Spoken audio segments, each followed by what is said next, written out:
سلامونه ملګرو، هیله لرم چې روغ جوړ خوشحاله وایست. ملګرو، نن ما داسې اپلیکیشن یو داسې یو طریقه تاسو ته راوړې ده چې موږ او تاسو د شپې طرف نه موبایل استعمالو چې زموږ ستاسو سترګې خوږ نه کړي. ملګرو، موبایلونه خو ټول استعمالوي، څوک لږ څوک ډېر، خو ولې داسې یو اپلیکیشن ډاونلوډ کړو چې موږ او ستاسو سترګې خرابې نه کړي، خدای مکه. نو راځو ملګرو، زه راځم پلی سټور ته، تاسې به هم داسې پلی سټور ته به راشئ. دلته به ملګرو دلته به ولیکئ نایټ موډ دغه دې ما ولیکه، دا سرچ کوم. ګورئ ملګرو، دغه اول اپلیکیشن به تاسو ډاونلوډ کړئ، اپلوډ لایټ فلټر نایټ موډ. ګورئ که دغه لیکلی شو نو ډېره ښه، که مو نه شو لیکلی همدا نایټ موډ ولیکم، دغه اپلیکیشن تاسو ته راځي، دغه به ډاونلوډ کړئ تاسو. ملګرو اوس راځو څنګه د دې نه استفاده واخلو، یعنې څنګه استعمال کو. زه راځم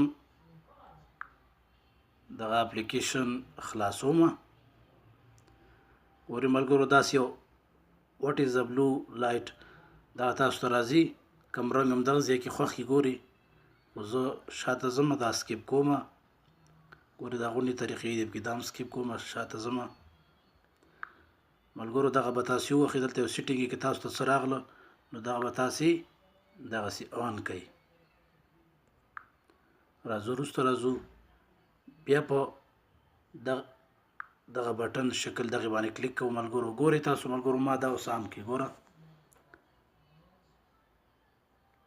تاسو څه رقم رنګ وغواړئ د شپې، یعنې تاسو موبایل واخلئ، هغه ستاسو سترګو پورې اړه لري چې یعنې ستاسو څنګه رنګ سره تاسو حساسیت نه لرئ، څنګه رنګ سره ستاسو سترګې نه خرابېږي.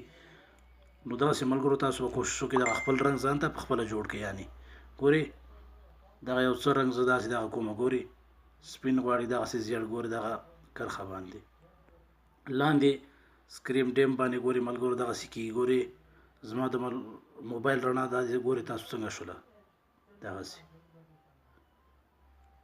همداسې ملګرو ټیم ته یې هم جوړولی شي. لاندې ګورئ مکملې طریقې دي پکې،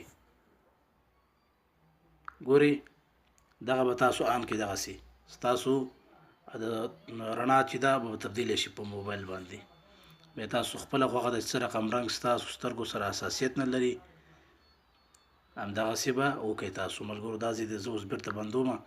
نو دا ډېر ښکلی اپلیکیشن دی، دا تاسو ډاونلوډ کړئ، ګټه ترې واخلئ. ویډیو مو خوښ شوي د ملګرو سره یې شریک کړئ. ډېره زیاته مننه.